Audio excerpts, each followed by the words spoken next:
Bapa, tolong agar ku bisa tak lagi mencintai dunia.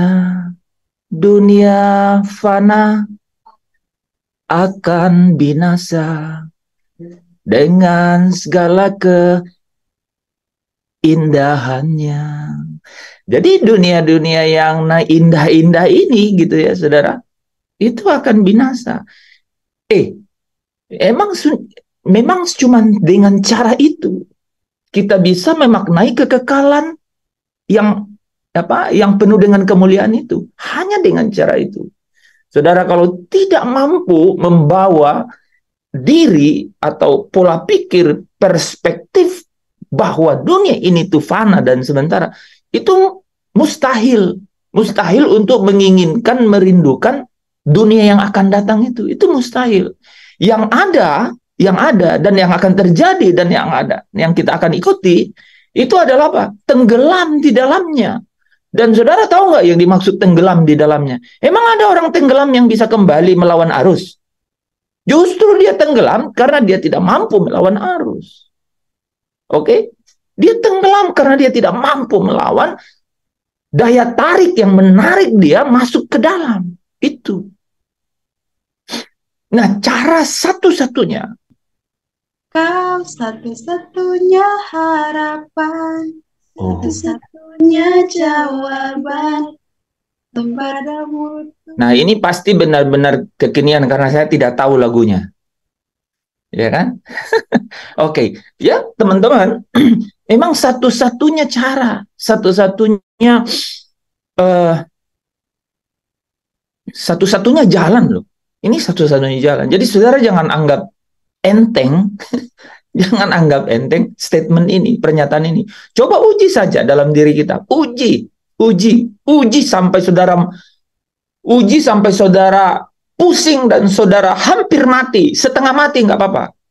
Coba uji itu.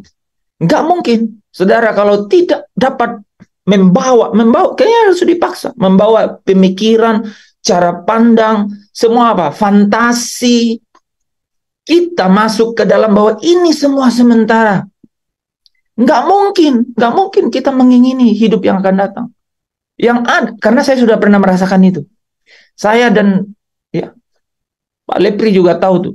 Sudah pernah merasakan kita tuh larut itu artinya apa? Tenggelam itu artinya apa? Nggak punya kekuatan untuk apa? Untuk melawan daya tarik itu. Nggak. Seperti ya apa ya? Seperti apa ya? Seperti semuanya tidak ada apa-apa gitu. Seperti semuanya berjalan gitu ya. Berjalan dengan dengan apa? Dengan biasa ya. Business as usual gitu. Seperti biasa saja gitu. Ya. Apalagi kalau saudara udah kita ini ya, udah tenggelam di dalam rutinitas dan rutinitasnya itu saudara, rutinitasnya itu semua cukup itu, tidak ada masalah gitu, ya, tidak ada masalah. Nah itu kita tenggelam itu nggak mungkin, sulit sekali untuk bicara ya dunia yang akan datang, hidup yang kekal, apalagi kita bicara kemuliaan itu sulit sekali gitu, ya. Nah, saudara, jadi kalau saudara lihat tipologi, namanya tipologi ini saudara. Kalau saudara melihat analogi atau saudara melihat bagaimana Yesus menunjukkan kepada kita jalan ke situ, jalan ke situ. Ke situ itu kemana? Ke tempat aku berada. Kan gitu ya. Ya, benar nggak? Ya, Yohanes 14 ayat 3 dikatakan, ke tempat aku berada. Jadi kita ini mau kemana? Jangan, nggak usah ngomong surga, ke tempat Yesus berada. Dia bilang, dan membawa kamu ke tempatku. Ya, Yohanes 14 ayat 3 ya, ke tempatku. Saya juga nggak apa-apa di mana aja asal sama Yesus. Siapa yang setuju? Di mana aja asal sama Yesus kan? Boleh lambaikan tangan yang mengerti apa yang saya katakan. Ya, iya kemana saja. Karena Yesus yang janji, aku bawa kamu ke tempatku. Jadi kita bisa tulis tuh tagline. I want to be with you. Aku mau bersamamu. Ya, I want to be where you are, gitu ya. Ya, aku mau ke tempat di mana engkau berada. Ya kan, gitu. Nah, ada 2 ayat kan yang menunjang itu ya. Yohanes 17 ayat 24 ya. Yohanes sering pasang itu di apa? Di profilnya ya. Supaya di mana aku berada, kamu pun berada. Kebayang ya, kita mau ke sana. Orang yang kita tuju bilang, aku mau kau ke sini. Kurang apa? Ya, coba ya. Kita mau ke sana. Orang yang kita tuju itu bilang, saya mau kau ke sini. Wah, itu kan tinggal tunggu waktu. Ya, betul nggak ya? Dan saudara, orang-orang di luar, Paulus berpesan begini, kalau demikian, ya kalau demikian, carilah hal-hal yang di atas, perkara yang di atas, di mana dia itu ada.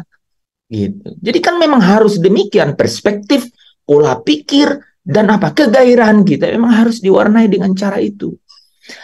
Hari-hariku Tuhan, gitu ya. Benar nggak sih? Hari-hari. Hari-harimu Tuhan. Kamu gimana sih? Ya, takut ngomong harimau. Nah, hari-harimu Tuhan. Halilintar ya. Enggak, Hanya harimu Tuhan. iya gitu. Aduh, tolonglah ini awak nih kan. Hanya harimu tuh. Tadi saya baru nonton harimau jadi. Hanya harimu Tuhan. Nah, saudara, kita bilang kita mau bersama dia dan dia bilang aku mau kau berada bersama aku. Jadi apa yang kita tunggu? Hanya harimu Tuhan gitu. Jadi we are waiting for one day, one special day kan gitu. Ya kita nggak usah terlalu ya, saudara. Ya ada hari di mana saya begitu membuat bahan begitu sulit, tapi ini kan ringan ya. Saya membuat begitu ringan ini supaya kita itu bisa menghidupinya ya. Ya, menghidupinya. Hidupku menggenapi firman-Mu. Nah, firman yang mana? Inilah yang terutama itu. Nggak ada yang lain. Ya, betul nggak? Betul nggak? Nggak ada yang lain.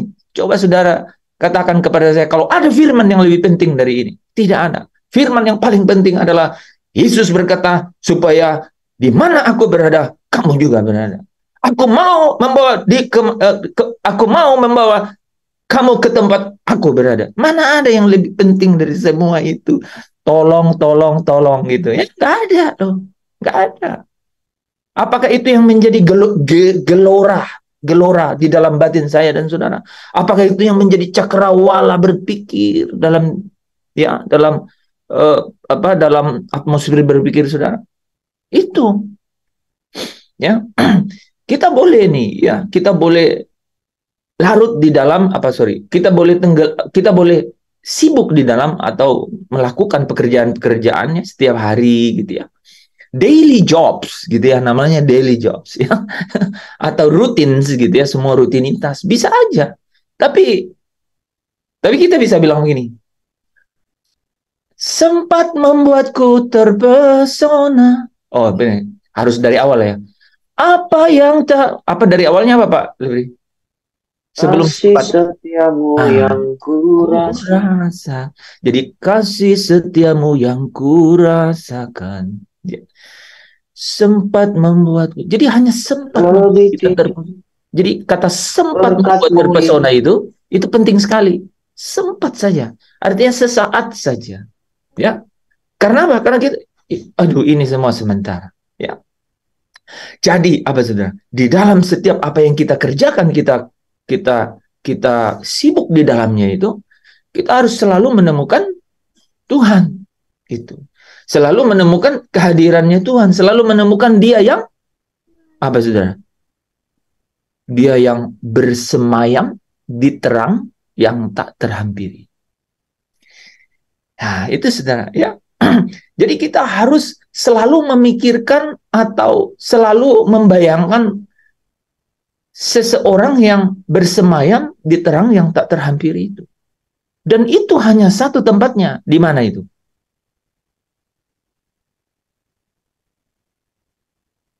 Rumah Bapa. Yerusalem baru. Jawaban pertama yang paling benar ya. Di rumah Bapa. Jadi dia bersemayam di tempat yang di terang yang tak terhampiri. Itulah rumahnya. Itulah Bapa. Itulah rumahnya. Nah, di langit baru bumi baru ada 3 tempat di situ ya, digambarkan ya. Di langit baru dan bumi yang baru, yaitu ketika langit yang pertama dan bumi yang pertama ini lenyap gitu, maka langit dan baru dan bumi yang baru itu tercipta. Tercipta. Nah, sekarang pasti saudara nanya nih, apakah langit yang baru dan bumi yang baru sudah ada? Belum ada. Apakah rumah Bapa sudah ada?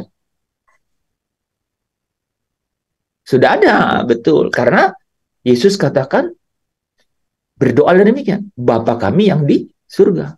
Nah, Bapa di mana? Ya di rumahnya. Ya, di rumahnya. Saya tanya, apakah Yerusalem baru sudah ada? Sudah ada. Sudah ada. Sudah ada? Sudah ada. Iya, ya, betul. Yerusalem baru itu sudah ada. Ya, jadi waktu di Injil dikatakan dan pada saat itu orang-orang mati bangkit dan masuk ke kota. Itu bukan bicara tiba-tiba saat Yesus bangkit itu kemudian banyak orang yang kemudian bangkit dari kubur gitu, nggak ada ceritanya. Itu bicara secara spirit bahwa orang-orang yang mati itu jiwanya masuk ke dalam kota yang mulia itu. Nah, makanya di langit baru bumi baru kalau pelajari Wahyu 21 itu dikatakan ayat 2, dan aku melihat kota Allah Yerusalem baru turun dari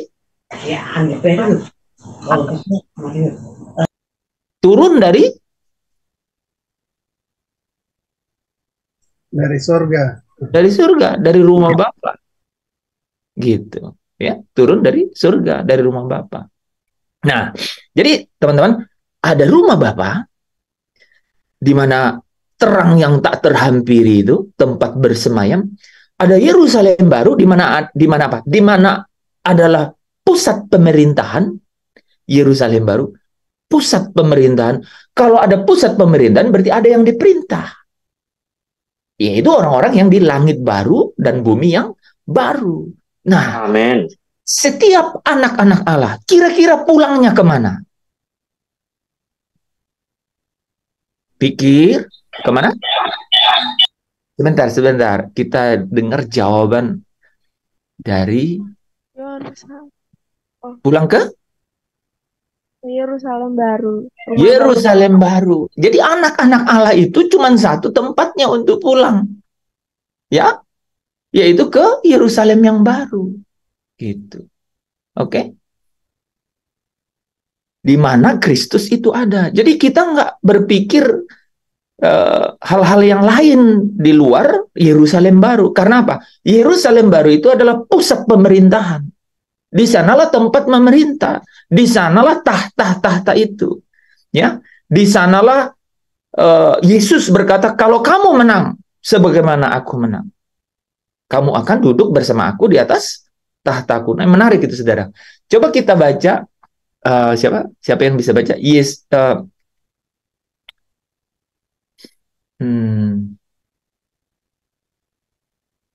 Kolose pasal 1. Kolose pasal 1, betul kan?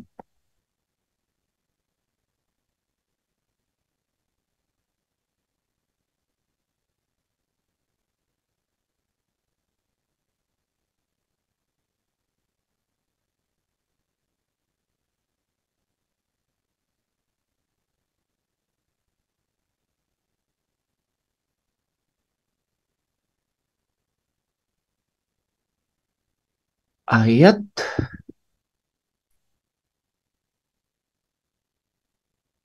15.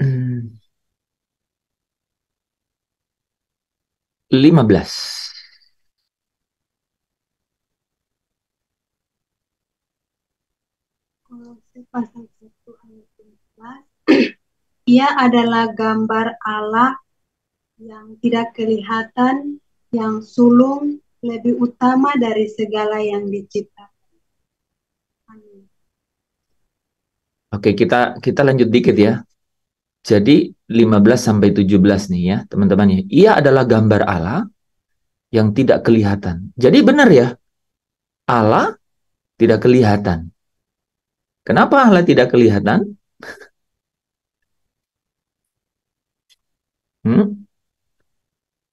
Karena dia bersemayam di dalam Terang yang tak terhampiri. Karena Allah roh. Karena Allah itu roh ya. Jadi ada dua ayat ini ya. 2 Korintus berapa? 2 Korintus 3 ya. 17 ya. Nih ya teman-teman. Sebab Tuhan adalah roh. Dan di mana roh Allah, di situ ada kemerdekaan ya. Tuhan itu adalah roh. Seorang pun tak pernah melihat dia. Ya. Dan memang manusia tidak dapat melihat dia. Nah, oke, baru kita sini ya. Jadi Allah tidak kelihatan. Ya kan?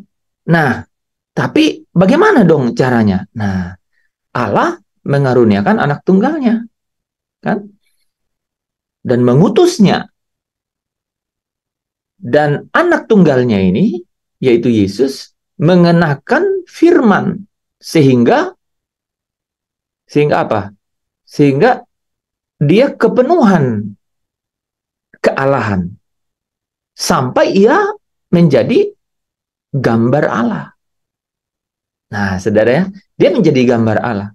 Nah, yang saya mau tekankan di ayat ini adalah dia lebih utama dari segala yang diciptakan, ya.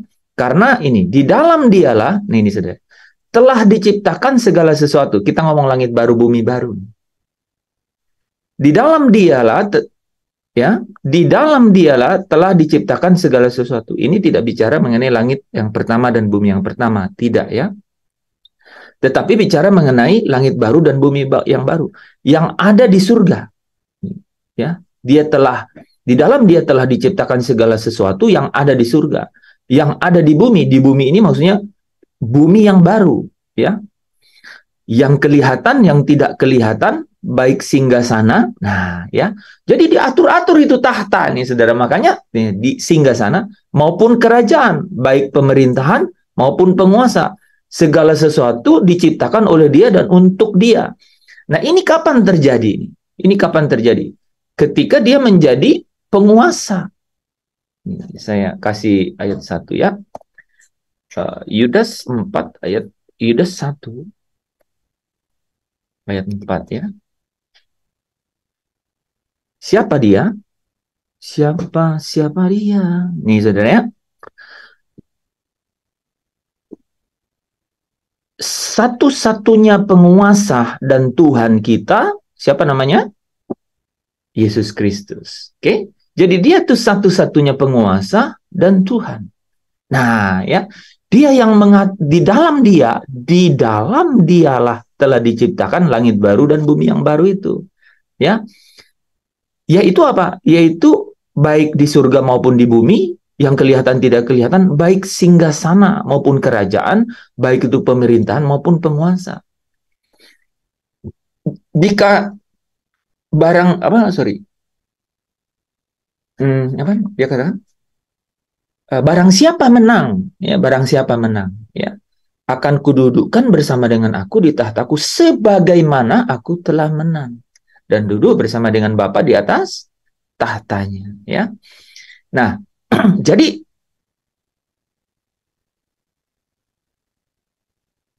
semua semua ya, semua kerohanian kita, ya, semua yang kita katakan, bagaimana Pak ya menyembah Tuhan, itu, bagaimana harus menjalani kehidupan rohani setiap hari, itu semuanya mengerucut kepada hal ini, bahwa kita akan pulang ke tempat Yesus berada. Dan Yesus itu sekarang ada di mana, teman-teman? Boleh jawab 2. Ada di surga di sebelah kanan Allah Bapa. Oke, dua-duanya udah dijawab Pak Tadus. Ada satu lagi? Di tahtanya. Di tahtanya. Oh, boleh juga ya. Ya, jadi di tahtanya di surga, ya, di tahtanya di surga. Ya, itu penting juga ya. Maksudnya di surga itu di mana gitu ya. Oke, di tahtanya di surga dan di sebelah kanan Allah Bapa. Kan selalu disebut ya, dia di sebelah kanan Allah Bapa ya. Yaitu di tahtanya di surga. Nah, jadi ke sana seluruh gairah kita ini. Jadi bukan hanya pengetahuan, pengharap, tapi semua gairah. Jadi gini, kalau kita kemudian kalau kita kemudian bicara dengan orang gitu. Ya saya sering nih, saya diskusi sama orang. Saya kadang-kadang di awal tuh ini kan tangannya saudara chat gitu ya. Setelah itu saya hapus semua gitu.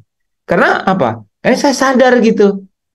Ya nggak usah dibikin rumit gitu ya. Udah gitu kan. Ya udah gitu contohnya ya. Karena apa?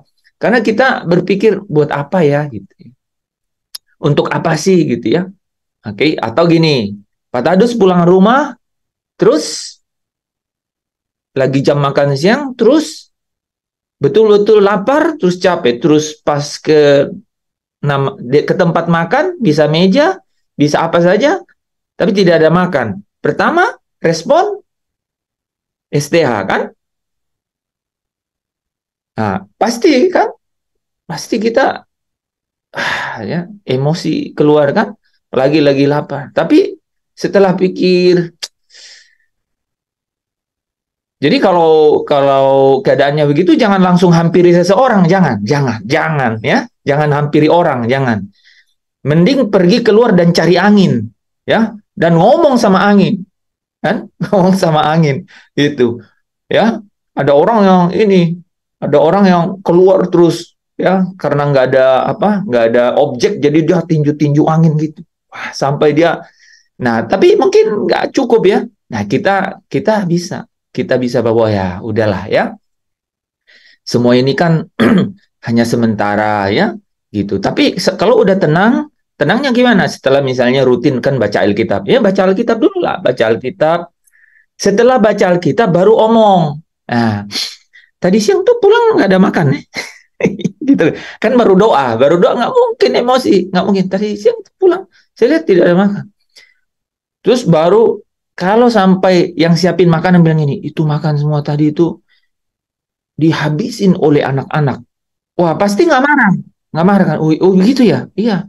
Anak kasihan sekali tadi, ditambah anak kasihan sekali pulang terus hampir pingsan. Oh ya, wah pasti marahnya hilang. Udah mau marah. Oh, itu tadi, oh ya. Tadi bagian saya berarti kasih dia. Betul, kasih dia. Wah udah. Besok kasih dia saja ya. Dan bilang sama saya tulis. Nah, saudara bisa bayangkan kan? Itu efeknya tinggi sekali. Ya. Jadi efek kekekalan di dalam hidup sehari-hari itu nyata.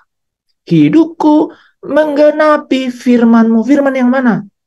Firman yang membawa, mengantar, yang mengobsesi hidup saya dan saudara ke kehidupan yang kekal, ke kota yang mulia itu. Itu bisa merubah. Itu bisa merubah. Saya sudah menguji itu. Bahkan di dalam api asmara saja, saudara bisa. Saya sudah menguji itu. Bisa ya. Obsesi kehidupan kekal bisa meredahkan api asmara. Yandri tidak percaya, uji. Iya kan? Jangan terlalu serius. Saya ini lagi rileks ini. Yandri ya. Oke? Iya, benar saudara. Jadi kalau ada apa-apa yang buat gejolak jiwa nih, saudara ingat. Saya mau pulang ke rumah Bapa, ke tempat Yesus berada, ya. Dialah yang menjadi yang terutama di dalam hidup ini, meninggikan nama Yesus.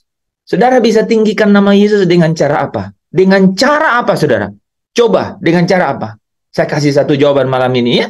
Dengan cara ingin pulang dan bersama dia selama-lamanya. Itu dong cara yang paling, saudara bilang suka apapun lah ya, terobsesi sama orang, tapi tidak ingin bersama dia selamanya. Omong kosong. Ya?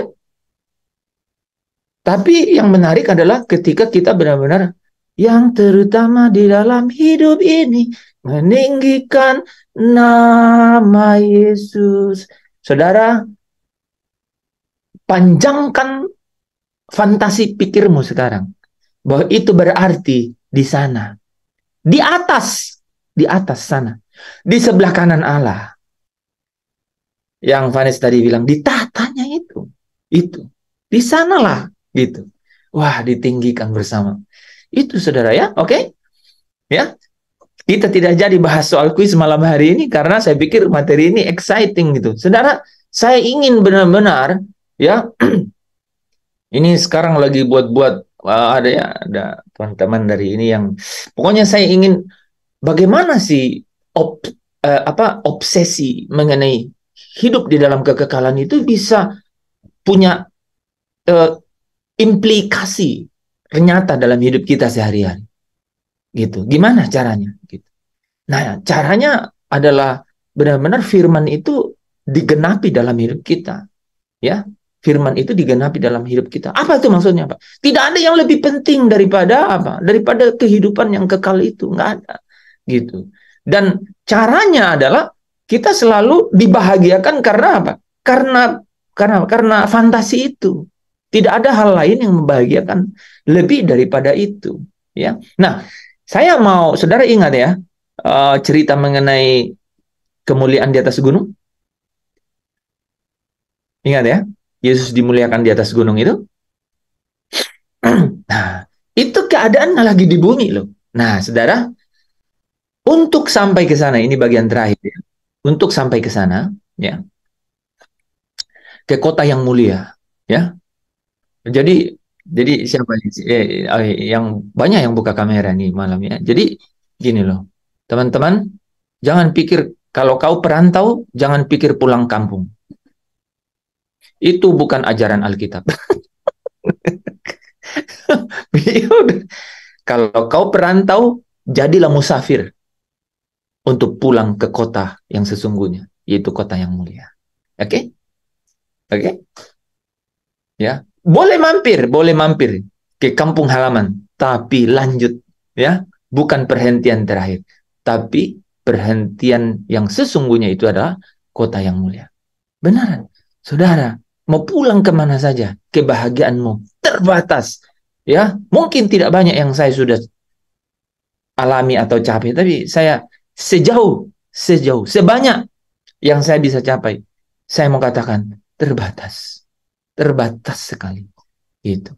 Dan yang berbahaya kalau sampai ya, semua keterbatasan itu mencuri waktu-waktu kita yang sebenarnya sangat berharga untuk kekekalan. Wah, itu ketragisan yang luar biasa. Teman-teman yang kuliah, ya, ada kampus, ada dosen, ada asisten, ada teman di kelas, ada teman di kampus, apalagi. Sebut saja, mereka itu hanyalah hal-hal yang sementara. Temukan hal-hal yang abadi dalam perjalanan pulang. Saya sudah pernah di wisuda, bahkan 2 kali di wisuda. Masih nunggu di wisuda kan? Teman mahasiswa. Toga nggak tahu sudah di mana. Baju wisuda apalagi. Ijazah saya saja saya nggak tahu di mana. Saya masih hidup saja udah sementara. Itu barang. Fana itu barang. Gitu. Jadi apa dong? Ya, di sisa hari-hariku berbuah-buah bagimu, tanda cinta dan kerinduanku. Ya, itu lagu itu tolong dinyanyikan sering-sering. Di sisa hari-hariku berbuah-buah bagimu, tanda cinta dan kerinduanku. Nggak ada kebahagiaan. Coba, kalau kau belum sampai situ, selami terus. Selami. Kita bersama-sama. Selami. Itulah kebahagiaan yang sejati. Kebahagiaan yang tidak lekang oleh waktu, saudara. Tidak akan hilang oleh waktu.